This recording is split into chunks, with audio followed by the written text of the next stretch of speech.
শুভেচ্ছা সহ আমন্ত্রণ প্রত্যেককে নিলয় গ্রিন ব্লক এটিএন সংলাপে আপনাদের সাথে আছি আমি আমিনুল মজলিস। দর্শক, আপনারা জানেন সমসাময়িক ও জনগুরুত্বপূর্ণ বিভিন্ন বিষয় নিয়ে আমাদের আলোচনা অনুষ্ঠান। বর্তমান সরকারের 6 মাস পূর্ণ হয়েছে। নির্বাচিত সরকারের কাছে প্রত্যাশা থাকে অনেক। আইনশৃঙ্খলা পরিস্থিতির উন্নতি, অর্থনীতি ঘুরে দাঁড়ানোর প্রত্যাশা, কূটনৈতিক সম্পর্কের ক্ষেত্রে স্বাধীনভাবে যাতে নিজের দেশের স্বার্থকে সামনে রেখে একটি ভারসাম্যপূর্ণ কূটনীতি নিয়ে এগিয়ে যায় একটি নির্বাচিত সরকার, সেই প্রত্যাশা থাকে জনগণের। 6 মাস শেষ হওয়ার পর সেই বিষয়গুলো সামনে আসে। কতটা বদল হলো এইসব পরিস্থিতির, কতটা পরিবর্তন হলো। যদিও 6 মাস খুব বেশি সময় নয়, কিন্তু তারপরেও মূল্যায়নের জায়গা থেকেই যায়।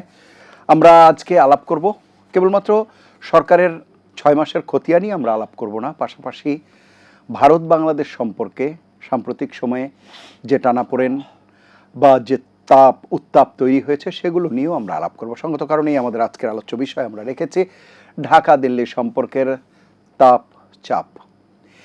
এই আলাপে আমাদের সাথে স্টুডিওতে রয়েছেন দুজন সম্মানিত অতিথি। আমাদের সাথে রয়েছেন বাংলাদেশ জাতীয়তাবাদী দল বিএনপি চেয়ারম্যানের উপদেষ্টা জনাব হাবিবুর রহমান হাবিব, রয়েছেন সুপ্রিম কোর্টের সিনিয়র আইনজীবী অ্যাডভোকেট আবু হেনা রাজ্জাকি। এছাড়া অনলাইনে আমাদের সাথে এই মুহূর্তে যুক্ত আছেন রাজনৈতিক ও নিরাপত্তা বিশ্লেষক মেজর অবসরপ্রাপ্ত ইমরান। আপনাদের তিনজনকে অনুষ্ঠানে স্বাগত। প্রিয় দর্শক, আপনারা যারা এই অনুষ্ঠান দেখছেন না, আশা করছি পুরো অনুষ্ঠান জুড়েই আপনাদেরকে সাথে পাবো। আপনাদের জ্ঞাতার্থে জানিয়ে রাখি, অনুষ্ঠানটি সরাসরি ফেসবুকেও সম্প্রচারিত হচ্ছে। সেক্ষেত্রে facebook.com/ATN বাংলা অনলাইন এই লিঙ্কে ক্লিক করলে আপনারা অনুষ্ঠানটি দেখতে পাবেন। কথা না বাড়িয়ে আমরা চলে যাব মূল আলোচনায়, কিন্তু তার আগে দিনের শিরোনামগুলো দেখে আসব। প্রধানমন্ত্রী তারেক রহমানের দিল্লি সফর নিয়ে ভারত অধীর আগ্রহে অপেক্ষা করছে বললেন দীনেশ ত্রিবেদী। সবার আগে বাংলাদেশ স্লোগান একাত্মতা প্রকাশ। ঢাকা দিল্লি বাণিজ্য অগ্রগতি দুই দেশের রাজনৈতিক সম্পর্কে ভূমিকা রাখবে। ভারতীয় ব্যবসায়ী প্রতিনিধি দলের আশা, একসাথে কাজ করতে আগ্রহী এবিসিসিআই। কর ব্যবস্থাপনা দুর্নীতি ও হয়রানি মুক্ত করার নির্দেশ প্রধানমন্ত্রীর। বিদেশি সহায়তা নির্ভরতা কমিয়ে রাজস্ব আহরণে অভ্যন্তরীণ আয়ের উৎস খোঁজার আহ্বান। বাজারে নিত্যপণ্যের দাম স্থিতিশীল দাবি বাণিজ্যমন্ত্রীর। বেড়েছে কিছু সবজির দাম। সারের পর্যাপ্ত মজুদের পরও ষড়যন্ত্র করে সংকট দেখানো হচ্ছে। বিদেশিদের প্রেসক্রিপশনে ক্ষমতায় গিয়ে দুর্নীতিতে যুক্ত হয় তরুণরা। অভিযোগ নুরুল হক নূরের। 6 মাসের শাসনামলে সরকারকে পুরোপুরি ব্যর্থ বলছেন গোলাম পারোয়ার। এবং রোহিঙ্গাদের সংখ্যা নিয়ে বিভ্রান্তিকর তথ্য, মিয়ানমারের রাষ্ট্রদূতকে তলব। আল কায়দা ইস্যুতে জাতিসংঘের রিপোর্ট ফেসিবাদের প্রপাগান্ডা মনে করেন পররাষ্ট্র প্রতিমন্ত্রী। দর্শক, আমরা দিনের শিরোনামগুলো শুনছিলাম। এবারে বিস্তারিত আলোচনায় যাব আলোচকদের আলোচনার সূত্র ধরে। প্রথমে জনাব হাবিবুর রহমান হাবিব, আপনাকে দিয়ে আলোচনা শুরু করছি। 6 মাসের যে খতিয়ানের কথা আমরা বলছিলাম অনুষ্ঠানের শুরুতে, জামায়াতে ইসলামের পক্ষ থেকে বলা হচ্ছে, আমি যে শিরোনাম পড়ছিলাম, গোলাম পরোয়ার সাহেব উনি বলছেন 6 মাসের সরকার পুরোপুরি ব্যর্থ। কি বলছেন, কিভাবে দেখছেন? আপনাকে ধন্যবাদ। আপনার মাধ্যমে এটিএন বাংলা সম্মান দর্শক শ্রোতাদেরকে সশ্রদ্ধ সালাম। বিজ্ঞ দুজন আলোচক, একজন ভার্চুয়াল এবং আমার অত্যন্ত প্রিয় আবু হেনা রাজ্জাকি ভাইকে আমার শুভেচ্ছা। আসলে 6 মাস তার শেষে হাঁটাও শেখে না, হামাগুড়ি দেওয়া শেখে। গোলাম পরোয়ার উনি জামাত ইসলামের সাধারণ সম্পাদক, উনি মনে 3 মাসে হাঁটা শিখে গেছেন, যে কারণে এইভাবে উনি ব্যর্থ করে বলে ফেললেন আর কি। বলতে হয়, বললেন, ট্যাক্স তো নেই। এখন সরকার 6 মাসের চেষ্টা করতেছে এবং দেখেন কতগুলো জিনিস করেছে। যেমন আমাদের এদেশের সবচেয়ে বড় আমাদেরকে যোগান দেয়, খাদ্যের যোগান দেয় কৃষকেরা। সেই কৃষকদের বলা নেই, কওয়া নেই, 10,000 টাকা কৃষকের সুদসহ মাফ করে দিলেন। এটা ওনাদের চোখে পড়বে না। এই জুলাই আন্দোলন যারা করেছিল, সে ছাত্ররা যারা শহীদ হয়েছে, তার প্রতি পরিবারকে সরকার সাধ্য মতো তাদের পাশে দাঁড়ানোর জন্য আর্থিক অনুদান নিয়ে দাঁড়িয়েছেন, সহায়তা নিয়ে। আচ্ছা, যারা অসুস্থ, চিকিৎসাধীন আছে, আহত, কাতরাচ্ছেন হাসপাতাল, তার দেশে এবং বিদেশে চিকিৎসার ব্যবস্থা করেছেন। কন্টিনিউ এটা চলবে, যাদের সুস্থ না হবে অনেকেই। মুক্তিযুদ্ধের আজকে 55 বছর পরে কিন্তু মুক্তিযুদ্ধের সঠিক তালিকা তৈরি হয় না। ভয় মুক্তিযুদ্ধ প্রতি বছরে বাড়ে। এখানে অন্তত সরকারি কয়েক মাসের ভিতরে ইন্টারিম গভর্নমেন্ট এটা মিলে প্রায় অনেকখানি করে ফেলেছে। আচ্ছা, আর কিছুদিন গেলে পরে টোটালি ভুয়াগুলি বাধ্য থেকে ভুয়া ঢুকলে প্রকৃত তালিকাটা তৈরি হবে। আপনার সরকার এই বাংলাদেশে প্রথম আপনার শিক্ষা খাতের সবচেয়ে বেশি বাজেট দিয়েছে। যদি শিক্ষা খাতটা ধ্বংস করে ফেলেছে গত সরকার, পরীক্ষা না দিয়েও পাস, কোনো মতে লিখলে পরে গোল্ডেন পাস পাওয়া যেত। বলাই ছিল 50% নাম্বার আগে দিবেন, তারপরে ভালো লিখলে দিবেন। এগুলো ধ্বংস করে ফেলছিল। তো তারপরও সরকার চেষ্টা করছে বাজেটে সবচেয়ে বেশি বরাদ্দ রেখে শিক্ষকদেরকে প্রণোদনা দিয়ে বা তাদের বেতনটা ঠিকমতো দেওয়া। যেমন গত 15 তারিখ অবসরপ্রাপ্ত শিক্ষক, কলেজ শিক্ষকদেরকে তাদের যে এই যে কল্যাণ হাত থেকে বা কল্যাণ তহবিল এবং পেনশন, যেটা বিগত সরকার 7,000 কোটি টাকা লুটপাট করে গিয়েছে, এই দিল, তাতে কি যায়। এবং এই শিক্ষাকে বেশি দেওয়ার মধ্য দিয়ে প্রাইমারি স্কুলকে টার্গেট করে স্কুল শিক্ষক ঠিকমতো পড়াশোনা করে লেখাপড়া করে, হাই স্কুলের শিক্ষকদের সেবা উদ্বুদ্ধ করার জন্য কিন্তু এই করে।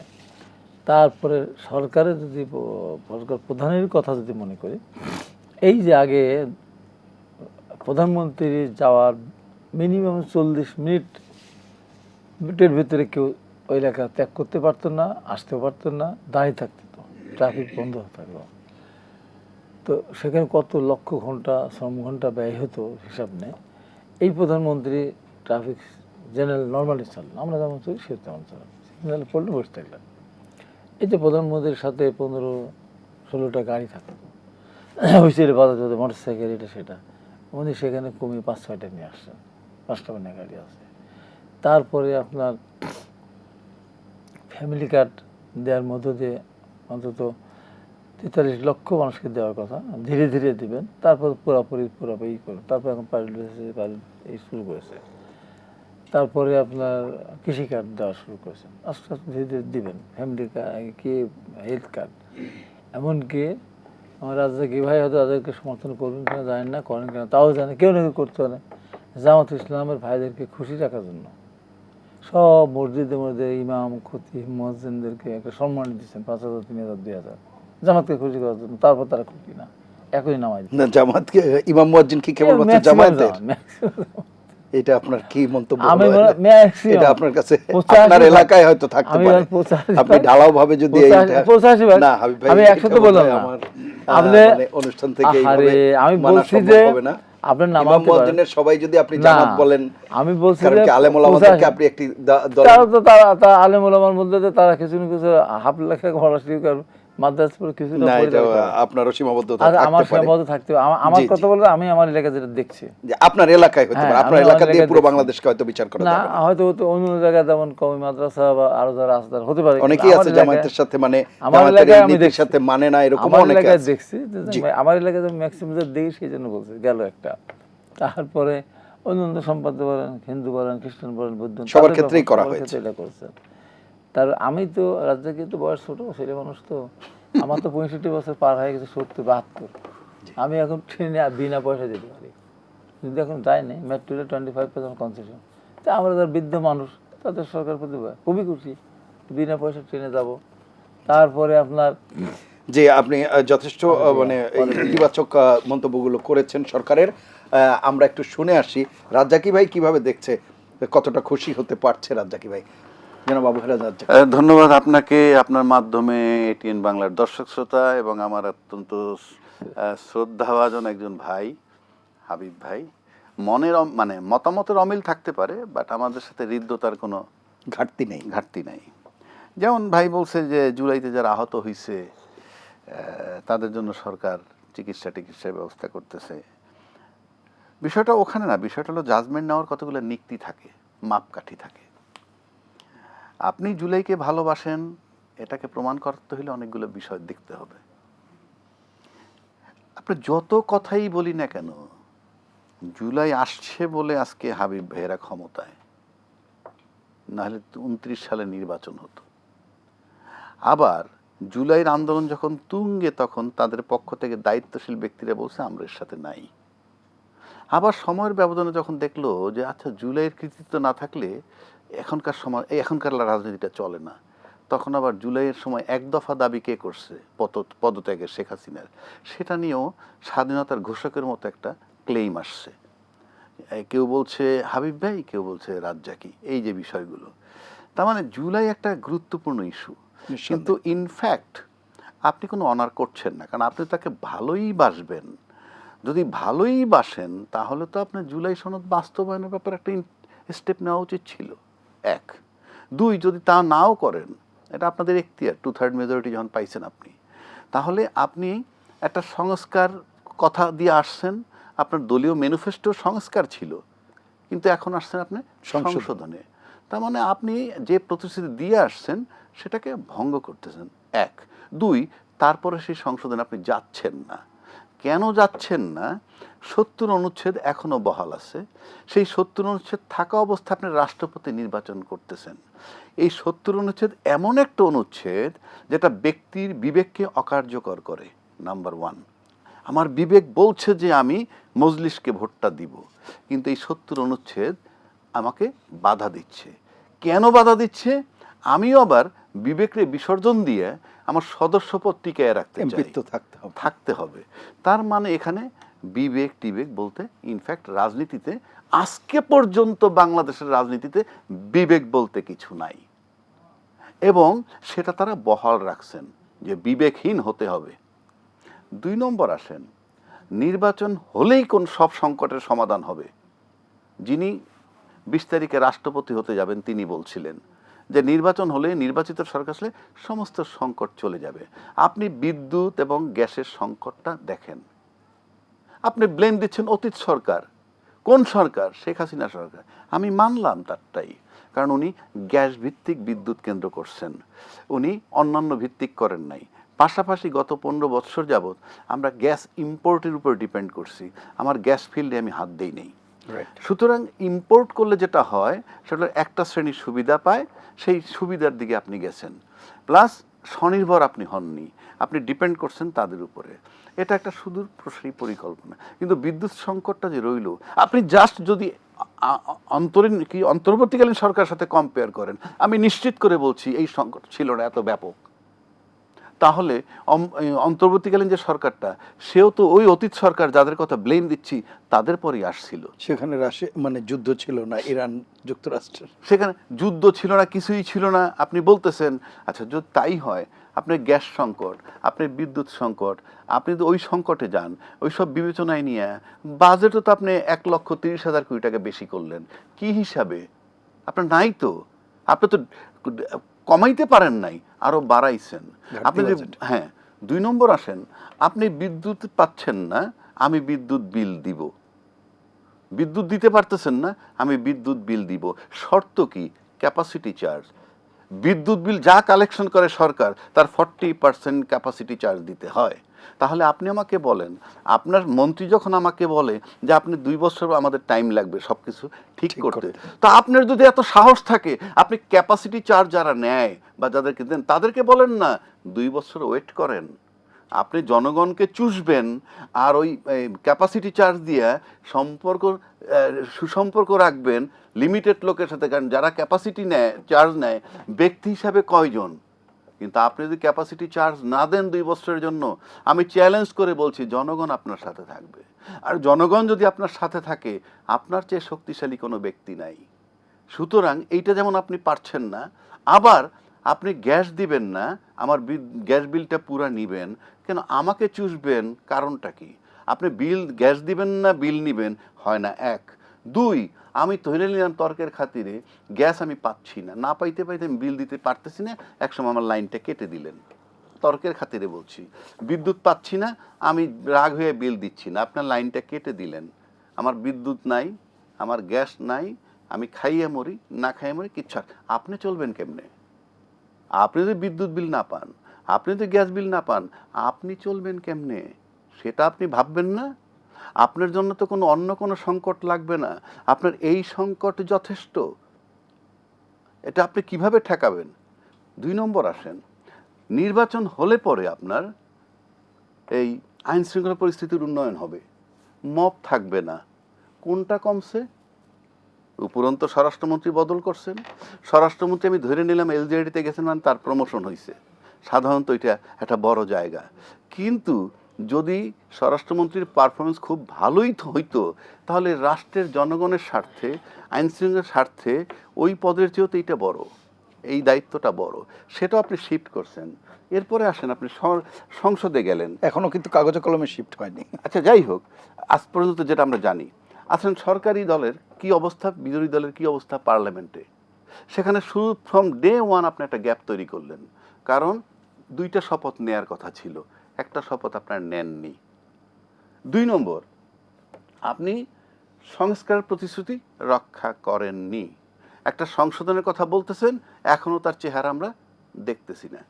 3 নম্বর আসেন, আমরা বিচার বিভাগ নিয়ে অনেক আন্দোলন করছি, ইভেন ওনাদের 31 দফার ভিতরে আছে বিচার বিভাগের জন্য পৃথক সচিবালয় থাকবে, আছে 31 দফায়, এবং সেটা অন্তর্বর্তীকালীন সরকার করেছিল, বিল্ডিং উদ্বোধন, স্টাফ বসাইছে। আপনারা বরং সেটাকে বিলুপ্ত করে দিলেন। ভাই আজকে আপনি চলে যান, নো ম্যাটার, বাট সময়ের ব্যবধানে ইতিহাস বলবে। ইতিহাস কিন্তু যায় না, ইতিহাস আপনাকে ধরে রাখতে হবে। ওনারা আরো মডিফাইড করবে বলছে। মডিফাইড করবে, এটা আপনি যে কোনো সময় করতে পারেন। আপনি মানবাধিকারের যে গুম কমিশন অধ্যাদেশটা বাতিল করেন, নতুন করে আনবেন কেন? আপনি ওইটাই রাখেন, রাইখে আপনি অ্যামেন্ডমেন্ট করেন, আপনি তো সরাই দিলেন। আর সবচেয়ে বড় কথা কি জানেন, সরকারের কথা কি বলবো, ওই গুম কমিশন অধ্যাদেশ যেদিন বাতিল হয়, সেই পার্লামেন্টে কিন্তু কারো স্ত্রী আর কারো স্বামী, হ্যাঁ, কারো সন্তান গুম হওয়া ছিল, প্রতিবাদ করেনি। কারণ আমাদের দেশে ক্ষমতাকেন্দ্রিক রাজনীতি এবং একটা মোহ, ওই মোহর ভিতরে পড়লে আপনি সব কিছু ভুলে যান। আপনি বাংলাদেশে ঠিক করতে হলে প্রথম করতে হবে আপনাকে, আপনি বাংলাদেশি আমরা, ইট ইজ এ ফ্যাক্ট, ঠিক আছে, কিন্তু আপনি বাংলাদেশটাকে আপনি দেশপ্রেমী কিনা, দেশটাকে গড়তে চান কিনা, নাকি আপনি শুধু আপনারটাতে, নাইলে আপনি দেখেন সব পুরনো, অ্যাকচুয়াল পরিবর্তন হয় নাই। শেখ হাসিনার সেই সংবিধানটা বহাল, সংবিধানে ঢুকলেন আপনি সংবিধান বহির্ভূতভাবে, সংবিধানকে না মেনে ঢোকার পর আপনি এখন সংবিধান মানতেছেন, সমানে মানতেছেন, তারপরে অনেক জায়গায় মানেন না। সংবিধানে লেখা আছে একটা, পড়তেছেন আর একটা, চুপ্পু সাহেব পড়ে গেছেন। সংবিধানে লেখা আছে বঙ্গবন্ধু জাতির ঘোষক, আপনি পড়ে গেছেন জিয়াউর রহমান স্বাধীন। আমার ঘোষক নিয়ে বিতর্ক নাই, বিতর্ক হলো সংবিধান নিয়ে। সংবিধানে যা লেখা আছে যতক্ষণ ওটা ডিলিট না করবেন অতক্ষণ তো ওইটা পড়তে হবে, ম্যান্ডেটরি, তা না হলে সংবিধান ভায়োলেট। তো আমি এই 6 মাসে কি পেলাম? আমি এই 6 মাসে এমন কিছুই পাই নাই। যে কথাটা উনি বলল, ফ্যামিলি কার্ড, কৃষি কার্ড ইত্যাদি ইত্যাদি শুনলাম, কয়জনরে দিছেন? আমি তো কি 50 কোটি গাছ লাগানোর কথাও শুনছি, 20,000 কিলোমিটার খাল খননের কথা শুনছি, কোথায় শুরু হচ্ছে? সেগুলো তো অফ। আমি সেই জন্য বললাম, হয়তো সরকার মনে করবে যে আমি তার সমালোচনা, no, it's a pure discussion, think about the people. কারণ আমি বলি, আপনি একটা পে স্কেল দিতে যাচ্ছেন, পে স্কেলে 100 থেকে 140% বেতন বৃদ্ধি করবেন, কোত্থেকে টাকা দিবেন? ক্যাপাসিটি চার্জ দিতে পারেন না, জনগণের গ্যাস দিতে পারেন না, বিদ্যুৎ, 18 কোটি লোকের কাছে আবার রাজস্ব চুইসে নিয়ে আপনি 18 লক্ষ লোকের বেতন দিবেন, মানেটা কি? 18 কোটি লোকের চুষবেন, 18 লক্ষ লোকের দিবেন, কোথায় আছে? জনগণ ভোটের বেলায় 18 কোটি লোক লাগবে, আর সুবিধা নেওয়ার বেলায় 18 লক্ষ লোকের দিবেন, এইটা কোনো থিওরি হতে পারে না। অসংখ্য ধন্যবাদ। আমি আসবো আবারও আপনার কাছে, আসবো মেজর অবসরপ্রাপ্ত ইমরান, আমি আপনার কাছেও আসবো। একটা বিরতি নিতে হচ্ছে, বিরতির পরে এসে আমরা এই আলোচনায় যুক্ত হচ্ছি। প্রিয় দর্শক, নিলয় গ্রিন ব্লক এটিএন সংলাপে পর্যায়ে নিচ্ছি বিরতি, থাকুন আমাদের সঙ্গেই।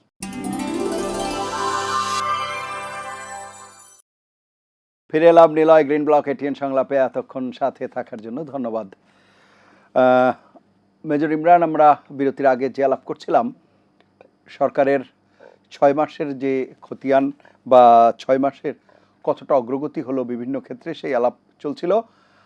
আপনার কাছে কিছুটা মূল্যায়ন জানতেই চাই, কিভাবে দেখছেন আইন শৃঙ্খলা পরিস্থিতি এবং অন্যান্য বিষয়?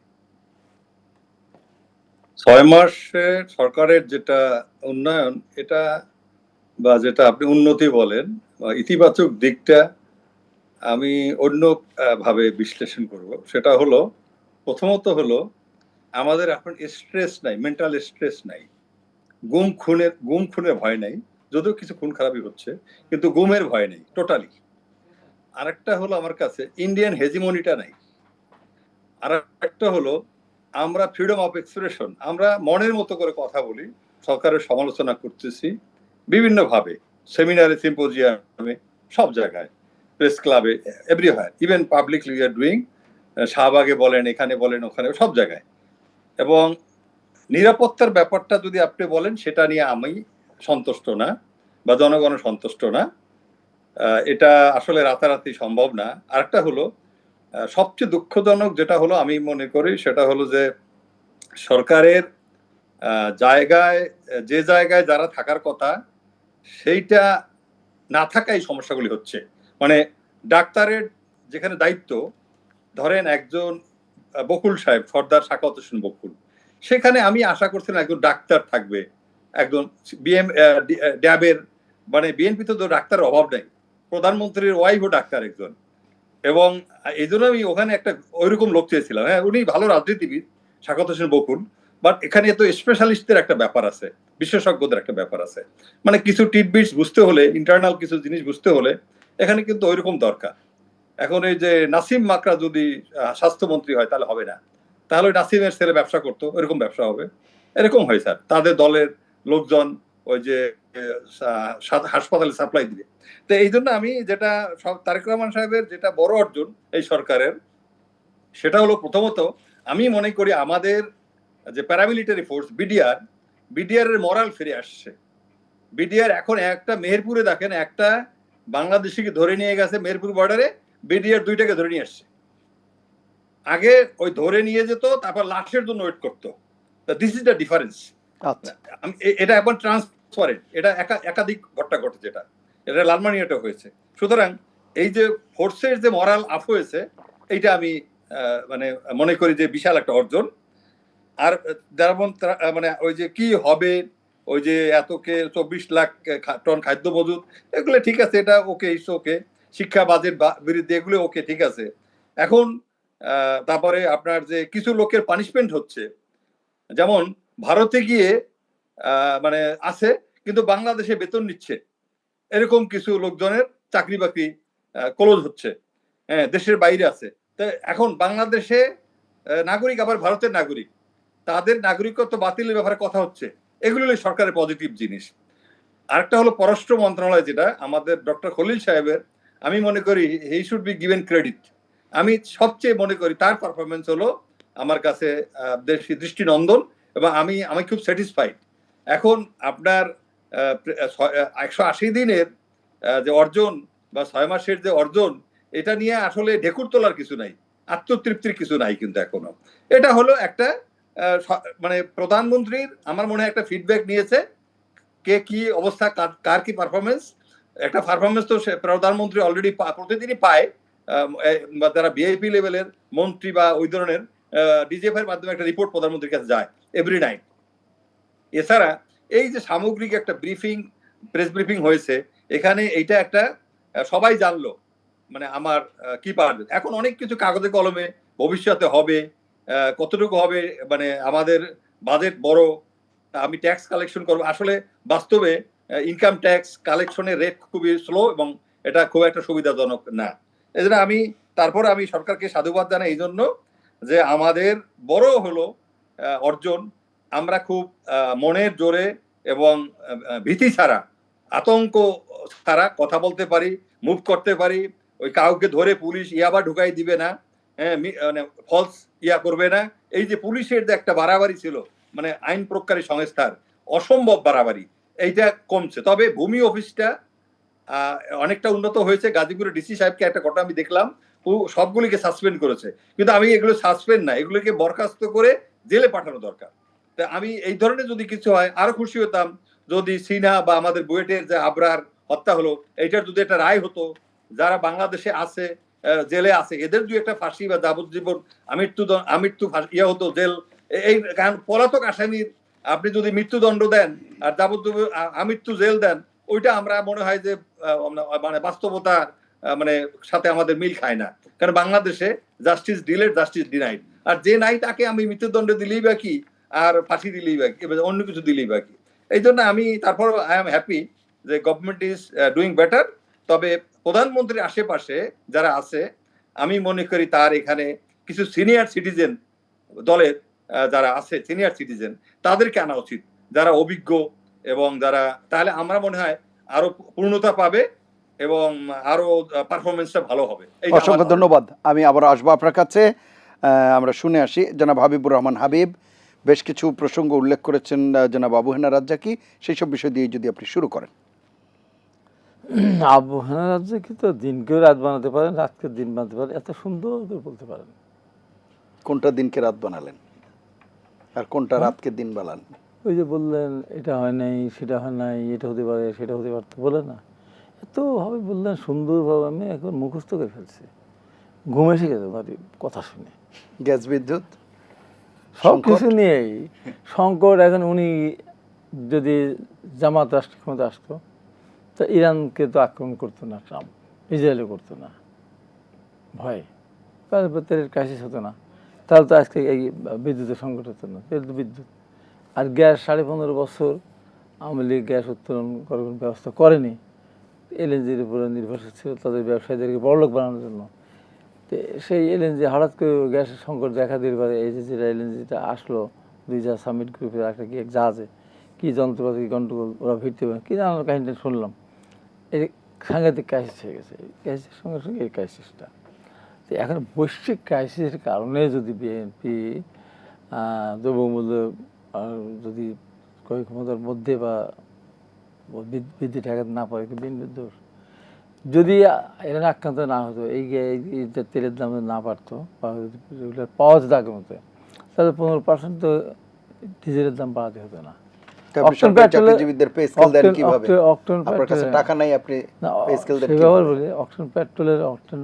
পেট্রোলের দাম বাড়লে পরে উৎপাদনের ক্ষতি হয় না, জনগণের কোনো ক্ষতি হয় না, বড়লোকরা তাদের ক্ষতি হয় না, তাদের টাকা বেশি লাগে। কিন্তু ডিজেলটা হলে পরে টোটালটা, ধরেন আপনার বাড়িতে মাছ মাংস তরি তরকারি বাবুর্চি সব নিয়ে আসছেন, এবং আমার রাজাকে ভাইয়ের মতো একজন অভিজ্ঞ মানুষ পরামর্শ এইভাবে রান্না করো, সব সুন্দর হবে। কিন্তু লবণ যদি না থাকে হবে। আপনার ডিজেলটা এরকম, তেলটা এরকম, সারা দেশ অচল হওয়ার কথা, সারা পৃথিবীতে দাম বেড়েছে। তারা হয়তো তাদের ঘাটতি হচ্ছে না, কিন্তু দাম বেশি জন্য কেনার সামর্থ্য তাদের আছে। আমাদের মিডল ইস্টে প্রচুর লোক যায়, ইরান আক্রান্ত হওয়ার পরে তো আমাদের লোকেরা বন্ধ হয়ে গেছে। তো এই যে নানান কারণে বৈশ্বিক সংকট সৃষ্টি হয়েছে, সেই বৈশ্বিক সংকটটাকে যদি বিএনপি চাপায় দেওয়া হয়, তাহলে আমার মনে হয় একটু অন্যায় হয়, বেশ অন্যায়। কিন্তু যে পদক্ষেপগুলো নেওয়ার কথা ছিল সেগুলো নেওয়া হচ্ছে না। পদক্ষেপগুলো তো নিবি, পদক্ষেপগুলো নিতেই হবে। যেমন এখন ধরেন আস্তে আস্তে আমরা এখন সোলার দিকে যাচ্ছি, একবার প্রত্যেকের বাড়ি যেখানেই হোক, ঘর বাড়ি বিল্ডিং বানালেই সেখানে সোলার দিতে হবে। এইভাবে আস্তে আস্তে করে তারপর গ্যাসের বাফেক্স আমাদের আছে, তাকে বসিয়ে রেখেছিলাম 15.5 বছর। এখন আমরা ওটাকে শক্তিশালী করে গ্যাস অনুসন্ধানের জন্য ব্যবস্থা করব, তারা 2-4টা এই পেলেই আমরা স্বাভাবিকভাবে ফিরে আসতে পারব। এখন অন্যান্য ক্ষেত্রে যেগুলোই বলবো, সামাজিক যে, হ্যাঁ, যেটা বললেন বেতন বৃদ্ধির কথা বললেন, জি, বেতন বৃদ্ধির ব্যাপারে আমার দলীয় সিদ্ধান্ত, আমার ব্যক্তিগত অভিমত যে মাত্র কত 18-20 লাখ সরকারি কর্মচারী কর্মকর্তা, এই তো এই 18 লাখ মানুষের জন্য যখনই বেতনটা বৃদ্ধি হবে, তাও কোথাও 150 ভাগ এরকম, 100 ভাগ 150 ভাগ এরকম, এই বেতনটা বাড়ানোর সঙ্গে সঙ্গে ক্রাইসিস দেখা দেবে। বেসরকারি প্রতিষ্ঠানে চাকরি করে তারা বললে আমাদের বেতন বাড়ায় দাও, এটা একটা সংকট সৃষ্টি হবে। কিন্তু আমার মনে হয় যে এই মুহূর্তে সরকার আরেকবার বিবেচনা করে, সরকারি কর্মচারী কর্মকর্তারা তাদের অনেকেরই অসুবিধা হয় না, এখানে নানান সুবিধা তারা পায়। তো সচিবরা অনেক টাকা বেতন পায়, তাদের বেতন ছিল 73-76 হাজার টাকা, এখানে 1,60,000 টাকা। তার গাড়ি পায়, তার ড্রাইভার পায়, তার নানান সুবিধা পায়। নিচ লেভেলে যাদের বেতন ছিল 12,000, 8,000, তাদের তো 20,000 করছে। এদের বেতনটা যদি বাড়া দেওয়া যেত, আমাদের কষ্ট হলে বানা যেত, মানতে পারতো। কিন্তু সংখ্যা এদের বেশি, যে কারণে ওই দিক দিয়ে কুড়াতে পারবে না। কিন্তু যাদের প্রয়োজন অত নাই, তাদেরকে বাড়ানো হয়েছে। এই জন্য সমালোচনার সম্মুখীন সরকার পড়বে আমি মনে করি। তার জন্য এই বিষয়টা বিবেচনা করা উচিত বিবেচনা করা আপনার কাছে উচিত মনে বলে হয়? মনে করি। তো এখন কথা হলো যে আর জুলাই আমার- সনদ আমার বাস্তবায়নের রাজাক ভাই ব্যাপারে যেটা- 6 মাসে রাজাক ভাই যেটা কোনো বললেন। ইঙ্গিত দেখছে না। না, রাজা ভাই যেটা বলবেন 1969 সালে কি জুলাই হয়েছিল? না। 52 সালে কি জুলাই হয়েছিল? না। 90 সালে কি জুলাই হয়েছিল? না। জুলাই হয়েছে বললেই আমরা আজকে মুক্ত, আমরা সরকার করতে পেরেছি। জুলাই হয়েছে বলে অনেকেই আজকে বিরোধী দলে বড় বড় অনেকগুলি আসন পেয়েছে। অনেকে জুলাইয়ের সাথে জড়িত ছিল, তারা এমপি হয়েছে, উপদেষ্টা হয়েছে। জুলাই না হলে কী হতো? তাদের কী হতো? আরে বিএনপিতে 4বার ক্ষমতা ছিল। আপনার 23-এ 24-এ না যেত, 29 আবার হতো। 29 অতদিন যাবে কেন? এখন নিশ্চয়তা আছে নাকি? এর সাথে তো রাজাকি ভাই সেটাই বললেন। রাজাকি ভাই তো বললাম না, রাজাকি ভাই তো মানুষ গরুর পেট থেকে ছাগলের বাচ্চা বের করতে পারে অনেকে। রাজাকি ভাই ছাগলের পেট থেকে গরুর বাচ্চা বের করতে পারে, তো ওই জন্য ওইভাবে বলছেন।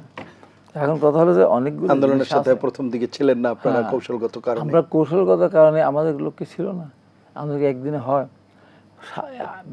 52 সালের ভাষা আন্দোলনের গর্ভে স্বাধীনতা জন্ম হয়েছে। আর 15.5 বছরের অত্যাচার নির্যাতন সহ্য করে বিভিন্ন মাঠে ছিল। জি। আর সরকারের অনিয়ম, সরকারের কিছু বৃদ্ধি ঠেকাতে না পারা, ভোটার নির্বাচন, সব কিছু মানুষ ছিল পাগল পারা সরকার হটানোর জন্য। একটা সুযোগ পেয়ে গেছে। হ্যাঁ, এটা আমি এখনো বলছি। আমরা তো অনেক আগেই এক দফা ঘোষণা করেছি। এটা আমি স্বাধীনতা ঘোষণার সাথে স্বাধীনতা ঘোষণাতে জিয়া রহমানের এই কথা কি অস্বীকার করবেন? প্রথমে নিজেকে সুপ্রিম অথরিটি হিসাবে ঘোষণা করেছেন, তারপরে on behalf of our great leader Sheikh Mujibur Rahman বলেছেন। সেটা বাস্তবতা। আমরা তো অনেক আগেই, তারেক রহমান কেন, আমরা তো আমি জেলখান থেকে বেরো এসেই, তারেক রহমান তো করছেন দলের সমস্যা, আমি তো জেলখান থেকে এসে বেরোলাম এই সরকার আগে বলেছেন, আপনাদের কোনো বলেছি, যেদিন বেরো সেদিনই বলেছি। কিন্তু ছেলেরা তো আসলে করে 3 তারিখে 4 তারিখে গেলে এক দফায় গেল। আমরা তো এক দফা বহুদিন আগে তো করতেছে। তারা যে আবার 27 তারিখে 28 তারিখে ডিবি অফিসে হারুনদের নির্মমভাবে তাদের উপর অত্যাচার করলো, ধরে নিয়ে আসলো।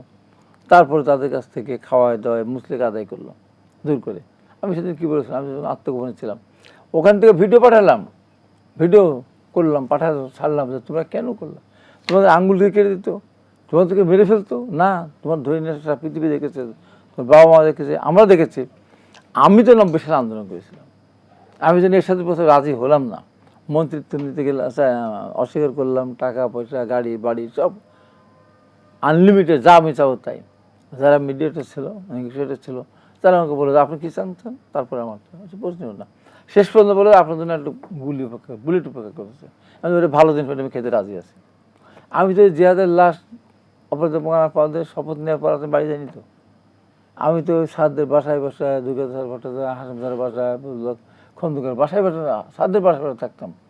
শুধু মিছিলের সময় ক্যাম্পাসের বাইরে আমি যেতাম, যেহেতু আমি টার্গেট ছিলাম। তো সে আমাকে তো বিরাট লাশ ফেলে দিতে পারতো, আমি তো সারেন্ডার করলাম না। তো তোমরা সারেন্ডার কেন করলে? তোমাদের কারণে অনেকগুলো ছেলেরা জীবন দিল, বাচ্চা ছেলেরা জীবন দিল, এবং তারা যখন মুসলিকেরা দিয়ে দিল, সেদিন গিয়ে মাহমুদুল খোকনেরা না নামতো।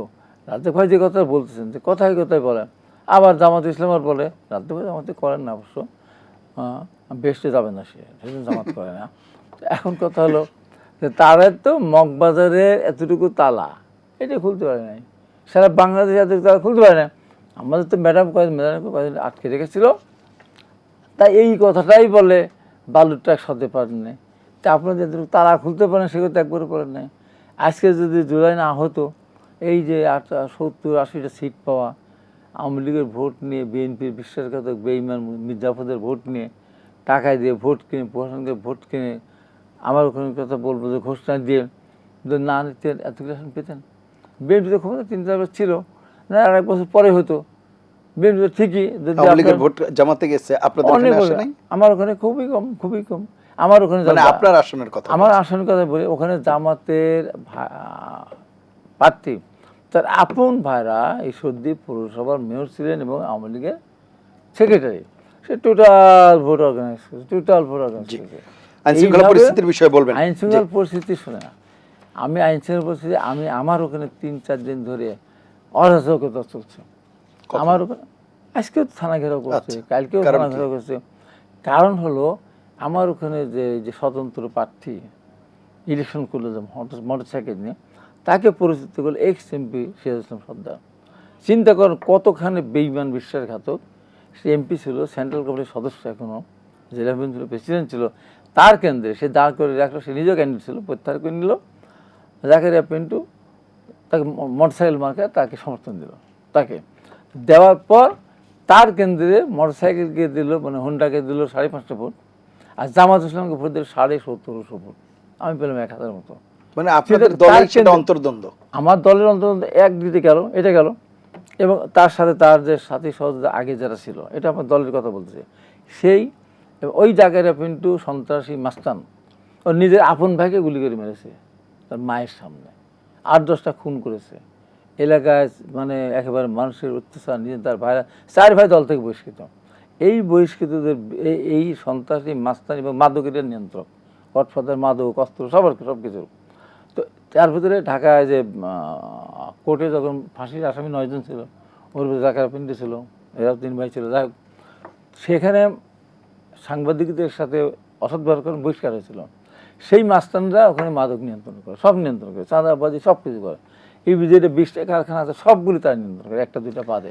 ভাই আপনি আমার কথাই বলতে চাই, আমি বলছি আপনি সরকারি দলের চেয়ারম্যানের উপদেষ্টা, আপনি বলছেন আইন শৃঙ্খলা পরিস্থিতির এই অবস্থা কেন হয়েছে সেটা বলি।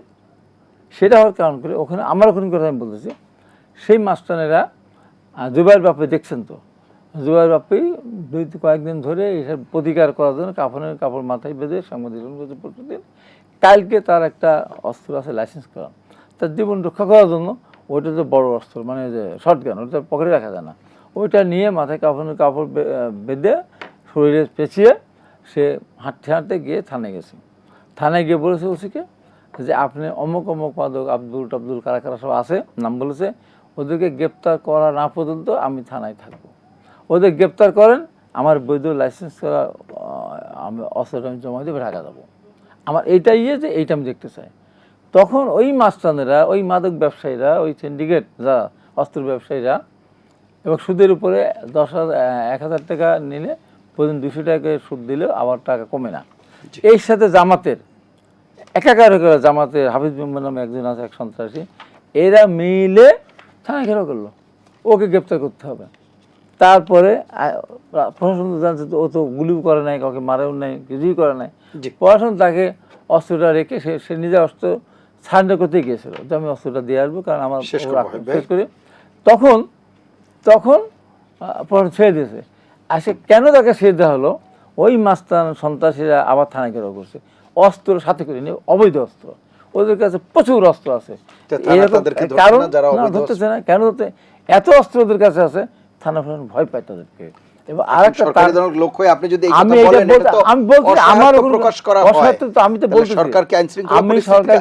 আমি আহ্বান জানাচ্ছি, লাইভে গিয়ে বলছি সরকার সব জায়গায় না, এই জায়গায় ওখানে প্রশাসন আমার ওখানে সরকার ব্যর্থ না, ওখানকার লোকাল প্রশাসন যারা আছে তারা ওখানে ব্যর্থ, তারা ভয় পায়, এত অস্ত্র তাদের কাছে আছে। আমি বলি কারণ আছে, না না আমি সে কারণটা বলে শেষ করি। প্রশাসন অনেক জায়গাতেই এখনো আওয়ামী লীগের আমলে যারা রিক্রুট হয়েছে, তারা অনেক জায়গায় নেক্সট লেভেলে এসআই থেকে শুরু করে পুলিশ সব আছে, তারা চাচ্ছে তামাশাটা দেখতে, তারা চাচ্ছে এই ধরনের ঘটনা ঘটতে থাক। যে কারণে আপনি দেখলেন তো আপনি বলছেন দীর্ঘদিন আওয়ামী লীগ সময়ে যারা রিক্রুটেড ছিল তারাই এই ধরনের অরাজক পরিস্থিতি তৈরি করছে। পুলিশের উপর মাস্তান আছে। বাস্তব অবস্থাটি কি আমরা হয়তো আবারও জানবো, আমাদের সাংবাদিক পাঠান। জি প্রিয় দর্শক, আমরা একটা বিরতি নিচ্ছি, পর্যায়ে বিরতির পর এসে আমরা আবারও আলোচনা করব নিলয় গ্রিন ব্লক এটিএন সংলাপে। পর্যায়ে নিচ্ছি বিরতি, থাকুন আমাদের সঙ্গেই।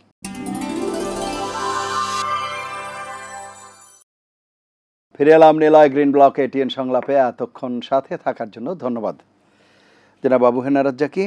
আমরা বিরতির আগে যে আলাপ করছিলাম আইনশৃঙ্খলা পরিস্থিতির বিষয়ে, অবশ্য মেজর ইমরানও বলেছেন এবং বেশ কিছু অসঙ্গতির কথাও বলেছেন, কিন্তু একটি বিষয় যেটি উনি একটি ভিন্ন মাত্রা দেখছেন সেটি হচ্ছে এই সরকার ক্ষমতা নেওয়ার পরও বৈদেশিক সম্পর্কের ক্ষেত্রে, বিশেষ করে কূটনীতির ক্ষেত্রে যেই অবস্থাটা তৈরি হয়েছে, যেটি বলছেন পার্শ্ববর্তী দেশের কথা আপনি অবগত আছেন এরই মধ্যে, যে নরেন্দ্র মোদীর যে আমন্ত্রণ জানানো হয়েছিল মাননীয় প্রধানমন্ত্রী তারেক রহমানকে, সেখানে পররাষ্ট্র মন্ত্রণালয় থেকে দুটি কারণ উল্লেখ করা হয়েছে যে এখন অনুকূল পরিবেশ নেই। এই যে বিষয়গুলো, এটিকেও একটি ভিন্ন মাত্রা বা সংযোজন মনে করছেন কিনা? এটি কি টানাপোড়েন তৈরি হচ্ছে, নাকি একটা সম্ভাবনাও তৈরি হচ্ছে, যেটি দীর্ঘদিন থেকে বলা হচ্ছিল যে ভারসাম্যপূর্ণ, মর্যাদাপূর্ণ, সক্ষমতার সম্পর্ক, সেই ধরনের একটি বিষয় কি তৈরি হচ্ছে কিনা? আসলে হাবিব ভাইকে জবাব দিতে চাইলাম, ওখানে আর গেলাম না। আপনি যে বিষয়টা আনছেন সেটাই বলি। আসলে বাংলাদেশে আমরা এই মুহূর্তে যেখানে, যেমন শেখ হাসিনা যে 15টা বছর রাজত্ব করছে, 15টা বছর রাজত্ব করছে, সাথে তার প্রশাসন ছিল। বাংলাদেশে কোনো রাজনৈতিক দল প্রশাসন ছাড়া রংবাজি করতে পারে না, নাম্বার ওয়ান।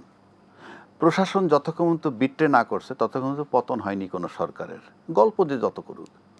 17 বছর ওনারা কিছু করতে পারেনি, আজকে ওনার শক্তি কোত্থেকে হইল? অনলি বিকজ পাওয়ারে প্রশাসন তার সাথে। আওয়ামী লীগ দুর্বল কেন? প্রশাসন তার সাথে নাই।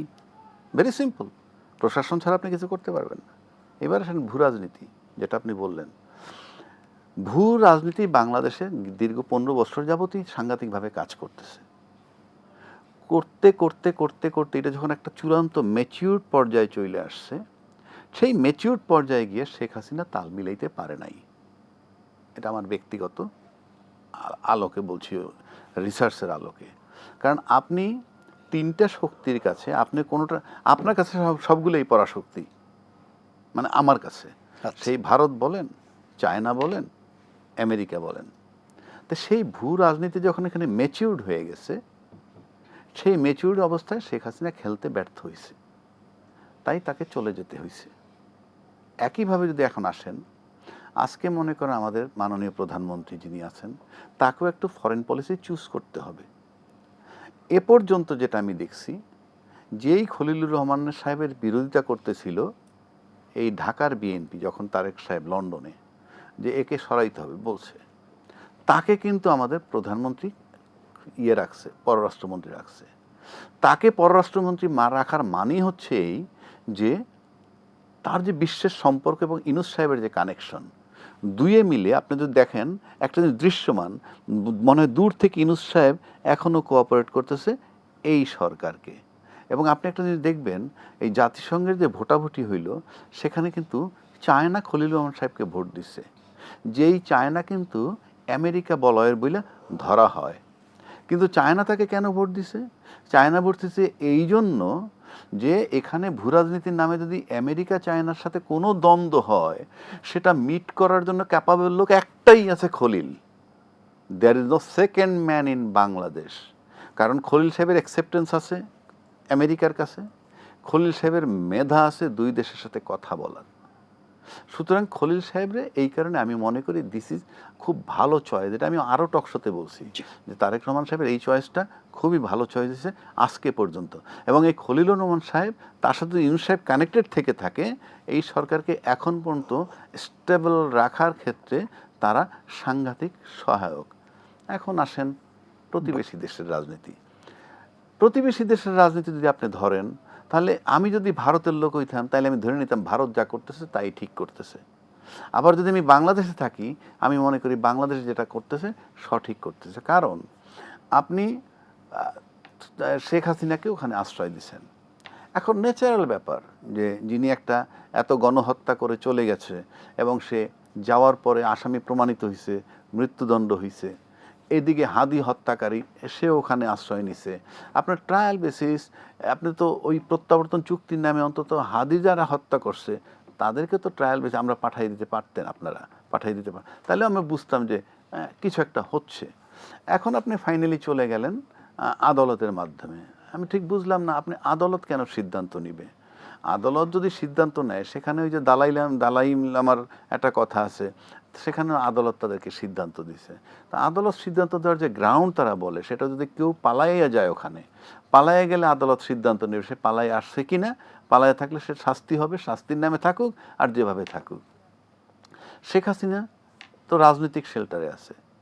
আবার যদি তার বিরুদ্ধে আদালতে যেতে হয়, আদালতে নিবে কে? আদালতে কেউ তো একটা পিটিশন দিতে হবে, সেই পিটিশনটা দিবে কে? সেটা ভারত সরকারই তো তাকে আশ্রয় দিছে, তাহলে তার বিরুদ্ধে দরখাস্তটা কে করবে ওই আদালতে? সুতরাং এগুলা কিরকম একটা জটিল পরিস্থিতি ইন্টেনশনে তৈরি করে। এখানে মূল প্রবলেমটা কি, ইগো প্রবলেম না অন্য কিছু? কিন্তু আমি যদি ভারতের দিক যাই, ভারত তো অনেক বড় আমাদের চেয়ে, যত কথাই বলি। ভারতের একটা থিওরি ছিল, তারা বলছিল প্রতিবেশী প্রথম। তো প্রতিবেশী যদি প্রথম হয়, সেক্ষেত্রেও আমরা তাদের কাছ থেকে তো একটা সফট কর্নার আশা করতে পারি। আর নতুন সরকার আসছে, তুমি যদি বড় ভাইও হও, তো বড় ভাই হিসাবেও তো আমাকে কোলে নিতে পারো। তো এখানে আমার বৈরী সম্পর্কটা হবে কেন? এক। দুই, একটা লোক গণহত্যা করে সে এই গোটা দেশ যার বিরুদ্ধে, তাকে যদি সে যদি ওখানে শেল্টার পায়, এটা যত কথাই বলি না কেন আলটিমেটলি এটা একটু নেগেটিভ দেখবেই। এক। দুই হচ্ছে, তখন কিভাবে মনে হয় যে আমার দেশের লোক হত্যা করে যদি, এমনি একটা নর্মাল খুনি যদি, আমার ভাইয়ের খুনি যদি আপনার বাসায় আশ্রয় নেয়, তাইলে তো আপনার সম্পর্কে আমার ভালো ধারণা হবে না, আপনি আমার বাসায় আসবেন না, আসবো না, কিংবা আমি কিভাবে ভালো ধারণা নিব? সুতরাং আমার কাছে মনে হয় এটা ডিপ্লোম্যাটিক ব্যর্থতা বলতে পারি, প্লাস মানে দূরদর্শিতার অভাব। এবং আমি এটাকে যে খুব আমার কাছে মনে হয় এটা এখনও সম্ভব দুই দেশের, কারণ এত বেশি মারাত্মক সম্পর্ক। আমার দেশের চারিদিকের যে 4200 কিলোমিটার আমার আউটার বাউন্ডারি, আর এটা কিন্তু ভারতের ইনার বাউন্ডারি। তা আপনি জিনিসটা চিন্তা করে দেখেন, আমার যেটা আউটার তাদের সেটাই না, তার সেটা ইনার। এখন ইনার যদি ধরেন, তাহলে আপনি একটা হিউম্যান বডি ধরলে এটা একটা স্টোমাক। তো স্টোমাক যদি পয়জনাস হয়, বাংলাদেশ ভিতরটা যদি পয়জনাস হয়, এটা সবার আগে তো এফেক্ট করবে আপনাকে। আবার আপনার যে অবস্থা, এই বর্ডারে যদি আপনি প্রবলেম করেন, তাহলে আমিও ক্ষতিগ্রস্ত হব। আমরা এই দিকটায় কেন যাব? আমরা মনে করি এটা আলোচনার দরজাটা ওপেন করা দরকার। সেক্ষেত্রে রাষ্ট্রীয় লেভেলে আমার কাছে তো মনে হয় হাসিনা এখন কোনো বড় ইস্যু নয়। আপনি হাসিনা যদি দেশে আসুক, ট্রায়াল ফেস করুক, নো প্রবলেম। কিন্তু আমার দুই দেশের যে মধ্যকার যে সম্পর্ক, সেইটা কেন এইরকম কোনো ব্যক্তির জন্য সেই অবস্থায় চলে যায়, এটা খুবই দুঃখজনক। অসংখ্য ধন্যবাদ। আমি দুঃখিত, আমি যাব মেজর ইমরান আপনার কাছে। ভারত বাংলাদেশ সম্পর্কের আলাপ হচ্ছিল, এ বিষয়ে আপনার বক্তব্য শুনব। ভারত বাংলাদেশ সম্পর্ক ভালো করার দায়িত্ব ভারতের। আমাদের প্রচুর ইতিবাচক মুভমেন্ট আছে। যেমন ধরেন, আমরা এই যে গত সরকার, যেটা অন্তর্বর্তী সরকার আমলে আমরা শেখ হাসিনাকে ফেরত চেয়েছিলাম, ওকে, তারা বলছে এটা নন ইলেক্টেড গভর্নমেন্ট, এখন না, এটা গণতান্ত্রিক সরকার আসলে। তো এখন তো গণতান্ত্রিক সরকার, দিচ্ছে না কেন? আমার কথা হলো, কোনো উত্তরই তো দিচ্ছে না। মানে একটা চিঠির উত্তরও তো দেয়, দুটো চিঠি লেখা হয়েছে। আরেকটা জিনিস হলো, দেখেন আপনি, লর্ড কার্লাইল যখন আসলো, সে একটা কনফারেন্স করতে চেয়েছিল, প্রেস ব্রিফিং করতে চেয়েছিল দিল্লিতে, এই এসসিসি ক্লাবে, ফরেন করেসপন্ডেন্স ক্লাবে। মানে হি ওয়াজ নট অ্যালাউড, তাকে ওখান থেকেই বিদায় করা হয়েছে, পত্রপাঠ, তার ভিসা ক্যান্সেল করা হয়েছে।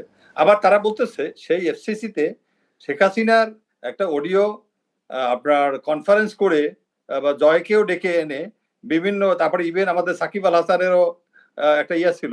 তো এরপরে বলতেছে যে আমাদের আসলে কোনো সরকারি ইনভলভমেন্ট নাই, এটা একটা ক্লাবের একটা অন্যরকম। তো দিস ইজ ডাবল স্ট্যান্ডার্ড। এখন হয় কি, আপনার ডিপ্লোম্যাসি তো আসলে একপাক্ষিক ভাবে হয় না। এখন আমি চাই, এখন ওনাদের মানসিকতা হলো ভারতের, যে আমি দাওয়াত দিয়েছি, তুই আসবি, এটা দাওয়াত না, এটা অর্ডার। সেনাবাহিনীতে একটা সিস্টেম আছে, আমি আপনাকে বলি। আমাদেরকে বলে যে, যেমন একজন সিনিয়র একটা চিঠি দিল, you are requested to attend the party. তা আমি বললাম সিনিয়রকে, স্যার এটা তো রিকোয়েস্ট করছে, আমি যাব না। বলছে, না না, এটা it is order, it is instruction. তো ভারতের কথা হলো, আমি তো দাদা। সুতরাং ওই যে দাদার মানসিকতা, ওটা এখনো তারা মাথা থেকে বের করতে পারেনি। এই জন্য আপনাকে সম্পর্ক ভালো করতে হলে পজিটিভ কিছু সিগন্যাল আপনাদেরকে দিতে হবে।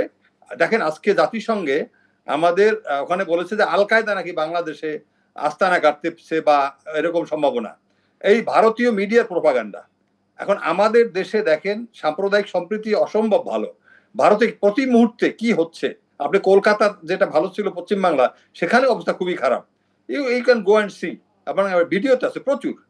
মানে এই পরেও তারা যদি বলে বাংলাদেশ সম্পর্কে প্রোপাগান্ডা করে, তো এইখানে তো আমরা অসহায়। এখানে আমাদের প্রধানমন্ত্রী যে স্ট্যান্ড নিছে, যে হ্যাঁ, you need to give some positive signal, you are no more my bloody big brother, you are my brother. আরেকটা হলো, এই যে এনি সাহেব বলল যে স্বরাষ্ট্র মন্ত্রণালয়ের দায়িত্ব নিতে যাচ্ছে, শুনলাম সে বলছে তিস্তা নিয়ে আমাদের প্রতিবেশীর সাথে কি না কি কি আছে, তাও বন্ধু বলছে, প্রতিবেশী বলে নাই। আমি বলবো সরকারি দলের লোকজনকে তারা যেন প্রতিবেশী বলে, বন্ধু না বলে। বন্ধুটা বলতে হলে এটা অনেক ব্যাখ্যা লাগবে, কারণ আপনাকে সে মনে করে ছোট ভাই, ভারত আপনাকে মনে করে ছোট ভাই বা আপনাকে সৎ ভাই মনে করে, তা আপনি বন্ধু বলেন কোন সাহসে? এটা ডক্টর ইউনূস একটু চোখ গরম করে দেখিয়ে দিয়েছিল যে we are equal, we should be equal. এখন এই জন্য আমি মনে করি যতক্ষণে ভারতের অ্যাটিটিউড পাল্টাবে না, আবার দেখলাম ওই আমলা কি মিস্টার সনি, আগের একজন সে কূটনীতিক, অনেক বিবৃতি দেখলাম, অনেক পেপারে টেপারে আসছে, এনআইতে সাক্ষাৎকারে বলছে, আর these are all bogus. Shankar Roy Chowdhury, Pakistan আমাদেরকে সিমুলেটর দিয়েছে, F-17 আমাদেরকে দিবে, আমরা বাই করব, আমরা 8টা করি বা 48টা করি, এটা আমাদের সিকিউরিটির জন্য আমরা করবো না, আমাদের বিমান শক্তিশালী করবো না। কিন্তু সেখানে তাদের আপত্তি, মানে বাংলাদেশে তিস্তা ব্যারেজ করলে ওনাদের আপত্তি, বাংলাদেশে এটা করলে আপত্তি। আরে আমি কি ভুটান হয়ে যাবো নাকি তোমার মতো? ভুটান একটা ব্রিগেড দিয়ে রাখছে, ভুটান ওখানে জাতিসংঘের কোনো রাষ্ট্র না, ভুটান কিন্তু তালিকাভুক্ত না জাতিসংঘে। সুতরাং উই ক্যানট বি ভুটান। এখানে 20 কোটি মানুষ, এটা বুঝতে হবে, 18 থেকে 20 কোটি মানুষ। সুতরাং Ishal up to honour hour people. Major Imran, এইটা যদি আমরা ভারত মনে রাখে তাহলে ভালো হবে। সময়ের ধন্যবাদ। স্বল্পতায় আর এই আলোচনা এগিয়ে নিতে পারছি না, শেষ করব জনাব হাবিবুর রহমান হাবিবকে দিয়ে। জনাব হাবিবুর রহমান হাবিব, ভারত বাংলাদেশ সম্পর্কের বিষয়ে যদি কিছু যুক্ত করেন শেষ করব। আমার যুক্ত করার ব্যাপারটা আমি যেটা বলতে চেয়েছিলাম, মেজর ইমরান সে কথাটা বলে দিয়েছে। এখন এইটাই হলো সরকারের বৈশিষ্ট্য, যে নতজানু পররাষ্ট্র নীতি থেকে বেরিয়ে আসছে। আচ্ছা, এটা সাহস করে পদ্মা ব্যারেজ, সাহস করে তিস্তা ব্যারেজ, এগুলি যেমন ঘোষণা দিয়েছে, এই যে ভারতকে বলে দেওয়া যেটা, যে তুমি যত বড় দেশই হও না কেন, আমি যত জনসংখ্যার দিক থেকে ভৌগোলিক যত ছোটই হয় না কেন, আমি মর্যাদাশীল একটা দেশ, স্বাধীন যুদ্ধ করে দেশ স্বাধীন করেছি। তো এখন এটা যারা আমার ভাই, আমার রাজ্জাকি ভাই ভালো চোখে দেখবেন না। না, অলরেডি রাজ্জাকি ভাই সাধুবাদ জানিয়েছেন। না, রাজ্জাক ভাই সাধু ভাই যায়নি। রাজ্জাক ভাই বলছে যে এই যে গভর্নমেন্টের যে ডিসিশন, না, রাজ্জাক ভাই তো সম্পর্ক করা, আমরা সম্পর্ক করব, আমার সমতা বজায় রেখে, আমার সম্মান রেখে আমি এই করব, সেটাই বললাম যে প্রতিবেশী প্রথম তাদেরই কিন্তু বক্তব্য। এটা টোটালি তাদের উপর নির্ভরশীল। তারা আমার দেশের গণহত্যা যিনি করলেন, তাকে একা না, তার টোটাল মন্ত্রিপরিষদ, তার টোটাল সংসদ সদস্যগণ, তার টোটাল রাজনীতি নেতৃবৃন্দ, তার টোটাল ব্যবসায়ী নেতৃত্ব, তার টোটাল ইমামেরা পর্যন্ত আজকে সেখানে অবস্থান গ্রহণ করতেছে। আপনি সেখানে আমাকে আবার ডাকবেন, এগুলো একটা বলতে হবে, আপনাকে একটা ফেসিল করতে হবে, তারপর তো আমি যাব। জি, তো এটা যে সিদ্ধান্ত নিয়েছে প্রধানমন্ত্রী বা সরকার যে সিদ্ধান্ত নিয়েছে, এটা অবশ্যই ধন্যবাদ পাওয়া উচিত। এবং এটাই সরকারকে, এই ধরনের সরকারকে সবাই মিলে যদি আমরা সমর্থন করি, কেবল 6 মাসের সরকার, আমি মনে করছি আগামী দিনে আমার দেশটাকে অনেক দূর এগিয়ে নিয়ে যেতে পারবে। অসংখ্য ধন্যবাদ আপনাদের তিনজনকে অনুষ্ঠানে অংশ নেওয়ার জন্য। প্রিয় দর্শক, এই ছিল আজকের নিলয় গ্রিন ব্লক এটিএন সংলাপ। সম্মানিত আলোচকদের কথার সূত্র ধরে শুধু এটুকুই বলবো, 6 মাসের যে মেয়াদ, সেটি আসলে একটি সরকারের পুরো মেয়াদের মূল্যায়নের জন্য চূড়ান্ত নয়, সেজন্য অবশ্যই সময় দিতে হবে। তবে যেই সব জায়গায় ইঙ্গিত দেখা যাচ্ছে ইতিবাচক, সেগুলোকে যেন আমরা প্রশংসা করব, ঠিক পাশাপাশি যেসব জায়গায় নেতিবাচক ইঙ্গিত দেখা যায় তারও গঠনমূলক সমালোচনা প্রয়োজন। পাশাপাশি ভারত বাংলাদেশ সম্পর্কের প্রশ্নে দায় দুদেশেরই রয়েছে। কোনো ব্যক্তির কারণে যাতে দেশের সম্পর্ক নষ্ট না হয় কিংবা দেশের সম্পর্কে কোনো নেতিবাচক প্রভাব না পড়ে, সেই বিষয়টিও সংশ্লিষ্টরা খেয়াল রাখবেন। সেই প্রত্যাশা নিয়েই শেষ করছি। সবাই ভালো থাকবেন, সুস্থ থাকবেন, আশা করি এটিএন বাংলার সঙ্গেই থাকবেন। আল্লাহ হাফেজ।